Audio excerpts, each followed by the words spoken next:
हम लोग करते हैं क्या, ट्राइंगल्स। ट्राइंगल का पहले शेप समझते हैं, ठीक है, ए बी सी। इसके अंदर क्या होती हैं, 3 साइड्स होती हैं। साइड्स को कैसे बोला जाता है, याद रखना, साइड्स को 2 चीज़ों को लेके बोला जाता है। जैसे मैंने लाइन सेगमेंट बता ही दिया आपको, ये एक लाइन सेगमेंट कैसे होती है, ये 2 पॉइंट से मिलकर बनती है। तो लाइन तो 3 लाइनों से मिलके, यानी 3 साइड 3 लाइनों से मिलकर जब आपस में कनेक्ट होती हैं तो क्या बनता है, ट्राइंगल। इन तीनों लाइनों के नाम बोले कि कौन कौन से 3 लाइन होंगी, एक ए बी होगा, एक ए सी होगा और एक बी सी। दिखाई दे रहा है, A B A C B C, 3 लाइनें हैं ट्राइंगल्स बनाने के लिए। इसी में क्या होते हैं, 3 वर्टेक्स भी होते हैं। वर्टेक्स मतलब कोने, वर्टेक्स मतलब कोने। कोने दिख रहे हैं आपको, ये 1 2 3, तो ए को बोल दो, बी को बोल दो, सी क्या है, कोने, वर्टेक्स। अब इसी में एक और 3 चीजें होती हैं जो कि सबसे मेन है, जिसका नाम भी जानना चाहिए, जो अभी आप पढ़ के आए हो लाइन एंड एंगल्स में, 3 एंगल्स है ना। 3 एंगल्स होते हैं। 3 एंगल्स के नाम क्या है, 3 एंगल्स के नाम देखो, यहाँ जो एंगल बन रहा है उसका नाम है एंगल ए। इसमें बस यही फर्क है कि एंगल ऐसा बनाया जाता है, ठीक है। एंगल ए, ध्यान से देखते हैं, इसका नाम क्या है, एंगल बी। इसका नाम क्या है, इसका एंगल सी। अब ये तो हो गया हाफ नेम। फुल नेम जैसे मैंने अभी सिखाया, फुल नेम बताना पड़ेगा। फुल नेम कैसे बताते हैं, एंगल इसकी बात करी जा रही है तो ये बीच में होगा। अब इसको कवर करने वाले हाथ कौन से दो, ये है ना BC वाला, तो आप क्या बोल सकते हो, ये एंगल BAC है, या फिर एंगल ये CAB है। ये बहुत जरूरी है, इसके बिना कोई भी प्रूफ डेट वाले क्वेश्चन सॉल्व ही नहीं होते हैं, तो ध्यान रख लेना, चाहे 9th क्लास हो 10th क्लास हो, ये क्लियर ही नहीं है। बी पे जब बात कर रहा हूँ मैं, बी की बात कर रहा हूँ, तो यानी बी बीच में रहना चाहिए और अगल बगल में कुछ भी बोल दो, CBA है ना, CBA। सी की जब मैं बात कर रहा हूँ, सी की, तो मैं क्या बोलूँगा, ACB या फिर BCA, ठीक है, ACB। सारे एंगल्स का नाम लेना भी आ गया है, ठीक है। अब हम इसमें करेंगे आगे, चलो ये अगर ट्राइंगल को नाम लिया जाता तो कैसे लिया जाता है, ऐसे सिंबल बना के ना, ट्राइंगल ABC है, ये ट्राइंगल ABC। मुझे मैथ लेने के लिए मैं मैथ का नहीं भाई, टाइप्स ऑफ ट्राइंगल 3 तरीके के होते हैं, एक साइड के हिसाब से और एक एंगल्स के हिसाब से, क्योंकि ट्राइंगल में 2 ही चीज मेन है, एक तो साइड्स और एक उसके एंगल, ठीक है। सारे ध्यान से देखना, साइड के हिसाब से जो पहला ट्राइंगल हमने समझाना चाहूंगा आपको, आइसोसेलेस, ठीक है, आइसोसेलेस ट्राइंगल। इसके अंदर 2 साइड इक्वल होती है। दुनिया में कोई भी ट्राइंगल जिसके अंदर 2 साइड इक्वल होगी, है ना, ये दिखाई दे रहा है, 1 और ये 2, ये वाली मान लो इसका नाम A B और C है। आइसोसेलेस का मतलब ये है कि ये वाली AB बराबर AC हमेशा रहेगा, AB बराबर AC हमेशा रहेगा, AB बराबर AC, ठीक है। अब नीचे वाली लाइन कहते हैं, नीचे वाली लाइन इससे अलग होगी। कहने का मतलब यहाँ अगर 3 वैल्यू है, यहाँ पे 3 है तो नीचे 4 हो सकती है, ठीक है। आइसोसेलेस समझ में आया, आइसोसेलेस ट्रायंगल किस कहते हैं, जिसके अंदर 3 साइड में से 2 बराबर होगी। एक होता है आपका, ठीक है, एक होता है आपका, मैं यहाँ लिख दे रहा हूँ,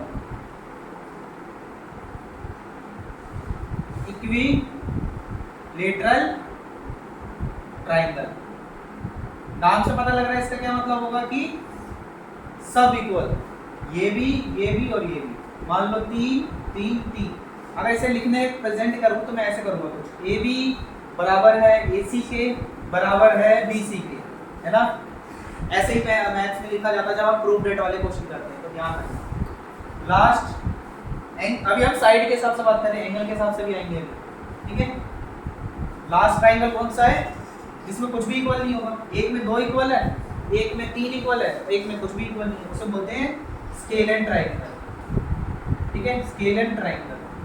इसमें कोई भी चीज इक्वल नहीं है, तो मान लो ये 3 का, ये 4 का, ये 5 का, A B C सब अलग अलग है। इसमें ऐसे लिखोगे AB 3 का है ना, AC 4 का है और BC 5।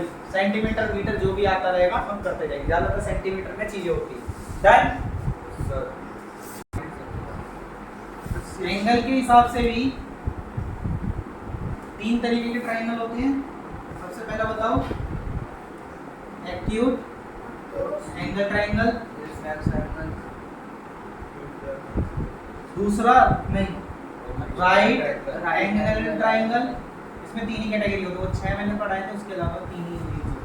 तीसरा ऑब्ट्यूज एंगल, क्योंकि ट्राइंगल के अंदर है ना, ट्राइंगल के अंदर जो एंगल है सबसे बड़ा एंगल क्या है, इम्पॉसिबल है, 180 जो कि पॉसिबल नहीं है, 2 तो चाहिए होते हैं, है ना। ऑब्ट्यूज है क्योंकि जोड़ के 180 आता था, 180 कभी क्रॉस होगा ही नहीं, तो इस वजह से वो ऑब्ट्यूज से आगे बढ़ता ही नहीं है ना। एक्यूट राइट और ऑब्ट्यूज एंगल ट्राइंगल, ठीक है, क्लियर है। तीनों का पता है कैसे कैसे दिखाई देता है। इसमें देखो तीनों ही एंगल किससे छोटे होते हैं, 90 डिग्री से छोटे होते हैं तीनों एंगल। एग्जांपल के लिए जैसे देखो, और ये कुछ ऐसे दिखाई देगा, ए बी सी, मान लो यहाँ पे 60 है, यहाँ पे 50 है ना, और यहाँ पे 70, ठीक है। तीनों ही 90 से छोटे हैं ना, तो वो एक्यूट एंगल ट्रायंगल कहलाएगा। राइट एंगल सबको पता है, ये पूरी आपकी ट्रिग्नोमेट्री में काम आने वाला है, इसी के ऊपर ही पूरा है ना चैप्टर, ये 90 डिग्री इसी काम का। Right angle triangle A B C, अब क्या होता है, सिर्फ ये 90 डिग्री का है ना, बाकी सारे कैसे होते हैं, बाकी ये दोनों बचे वो क्या होते हैं, एक्यूट एंगल। क्योंकि मान लो तीनों जोड़ के 180 आता है, 180 में से 90 इसने ले लिया, बचा कितना 90, तो 90 इन दोनों में बटेगा ना, चाहे जैसा बटे, तो यानी कुल मिला के बात तो यही होगी कि दोनों 90 से छोटे होंगे। तो आप जब राइट एंगल की बात होगी, जैसे मान लो इस पे 90 डिग्री बन रहा है ना, इसको मैथ्स में कैसे लिखा जाता है, राइट एंगल एट बी, ऐसे लिख के दिया जाता है। इसका मतलब ये समझा जाता है कि जो 90 डिग्री बन रहा है वो बी पे बन रहा है। अगर मैं यहाँ सी लिख देता तो जो 90 डिग्री बन रहा है वो सी पे, तो मुझे सी यहाँ डालना पड़ता और बी यहाँ पे, और ए और सी, ए एंड सी आर आपको लिखना पड़ेगा एक्यूट एंगल्स, ठीक है, एक्यूट एंगल्स। ये क्लियर है, ये इस तरीके से लिखेगा। ऑब्ट्यूज कैसे लिखेगा, है ना, one angle is more than 90, इस एक एंगल 90 से बड़ा होगा, एक एंगल 90 से बड़ा होगा। अब वो हमारा कौन सा एंगल है, कोई सा भी हो सकता है, और ये कुछ इस तरीके से ऐसे वाले ट्रायंगल थोड़े से खुले हुए, है ना, ए बी सी, मान लो ये 120 होगा, और ये कुछ भी कर लो, ये 40 हो गया, ये 20 हो गया, ठीक है, ये आपके ट्रायंगल्स खत्म। अब आपको पढ़ना है angle sum property of a triangle. इसके हिसाब से ये क्या कहते हैं कि एक ट्रायंगल है जिसका एंगल ए मान लो, एंगल बी, इन तीनों एंगल को अगर आप प्लस करोगे, इसको इसको और इसको, तो आपका आंसर हमेशा क्या आएगा, 180। याद रखना, अगर आप एंगल ए को, एंगल बी को और एंगल सी को जोड़ोगे तो कितना आएगा, हमेशा 180। अब आप बांटने भी लगे होगे ना, तो बांटना नहीं है, अभी बात को बताते क्या करना है, ठीक है। इनमें क्या होता है, दो एंगल आपको दिए रहते हैं, एक नहीं दिया रहता तो तीसरा निकल जाएगा ना, कैसे, क्योंकि जोड़ के 180 आता है, तो उन दोनों को जोड़ो और 180 से मानो। क्या बोला मैंने, इसके क्वेश्चन में समझाऊंगा, पहले इनके फुल नाम बोले। एंगल ए का फुल नाम क्या है, BAC, प्लस एंगल बी का फुल नाम क्या है, ABC, प्लस सी का फुल नाम ACB, जोड़ के हाफ नाम में भी आ गया आपको, फुल नाम में भी आ गया। अब क्वेश्चन कैसे करते हैं, जैसे मान लो यहाँ एक क्वेश्चन है ना, यहाँ पे दे रखा है x, यहाँ पे 30 दे रखा है, यहाँ पे 70 दे रखा है, तो इस x का आंसर क्या होगा, आपको 30 plus 70 plus x equal to 100, 70 और 30 और ये 100 नहीं, ये जोड़ के आपको किसके बराबर आता है हमेशा, ट्रायंगल 180, यहाँ 180 लिखो। अब मैंने ये करना 100 लीनियर इक्वेशन में समझाया था, इसीलिए समझाया था ताकि यहाँ ना बताना पड़े। 70 30 100 प्लस x 180, ठीक है। अब तक तक कैलकुलेट भी कर दिया होगा, 180 minus 100 degree, final answer 80। Clear है, इस तरीके से क्वेश्चन करना होता है, ठीक है, एंगल सम प्रॉपर्टी का।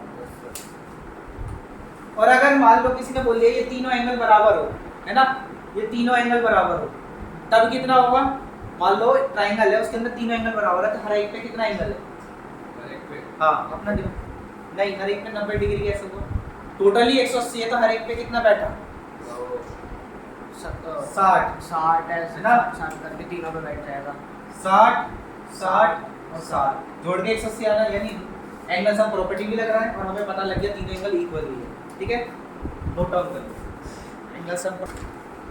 नेक्स्ट टॉपिक है आपका पाइथागोरस थ्योरम। अब इसमें आपको एक फॉर्मूला है जो हमेशा याद करके रखना होगा, h square equal to b square plus b square. h मतलब हाइपोटेनियस बेस का स्क्वायर है ना, b मतलब बेस, और ये परपेंडिकुलर परपेंडिकुलर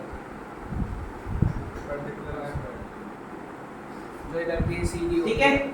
अब ये हमेशा किस में लगेगा, राइट एंगल ट्रायंगल है ना। अगर अब मैं पहले तो आपको नाम लिखना सिखाऊंगा। जो हाइपोटेनियस है, हाइपोटेनियस है वो टेढ़ी वाली लाइन होती है, याद रखना, ठीक है। अगर इसका नाम लेके बोला जाए तो इस टेढ़ी वाली लाइन का क्या होगा, AC, ठीक है, AC। AC का स्क्वायर बेस नीचे वाला होता है नॉर्मली। अब मैं आपको एक बात बताता हूँ, जब 9th तक हम पढ़ते हैं नॉर्मली बेस नीचे वाला होता है, लेकिन जब हम 10th क्लास में आएंगे तो वो हम बाद में बताऊंगा, सिर्फ 10th क्लास को, कि उसमें बेस और परपेंडिकुलर चेंज होते रहते हैं ना। लेकिन जब हम स्टार्टिंग में पढ़ते हैं तो बच्चों को ये बताया जाता है जो नीचे दिख रहा है वो बेस है, जो ऊपर दिख रहा है वो परपेंडिकुलर, मतलब जो सीधी लाइन है वो परपेंडिकुलर है। लेकिन अभी 10th में हम पढ़ नहीं रहे, अभी हम नॉर्मल के हिसाब से पढ़ते हैं। तो बेस कितना है, बेस ये वाली लाइन है, इसका नाम क्या होगा, BC का स्क्वायर, परपेंडिकुलर ये AB, ठीक है। इसका क्या काम आता है, मान लो अगर यहाँ पे कोई वैल्यू दी है, यहाँ पे कोई वैल्यू दी है, इन दोनों को स्क्वायर को प्लस करोगे, स्क्वायर का प्लस करोगे तो ये वाला आंसर आ जाएगा इसके स्क्वायर के बराबर। एक एग्जांपल ले, जैसे मान लो कि A B C का ही एग्जांपल लेते हैं, ठीक है। यहाँ पे 3 दे रखा है, 4। अब इसे सॉल्व करना है तो तुम्हें दिख जाएगा 90 डिग्री है ना, पाइथागोरस थ्योरम लगाओगे तुम, ठीक है।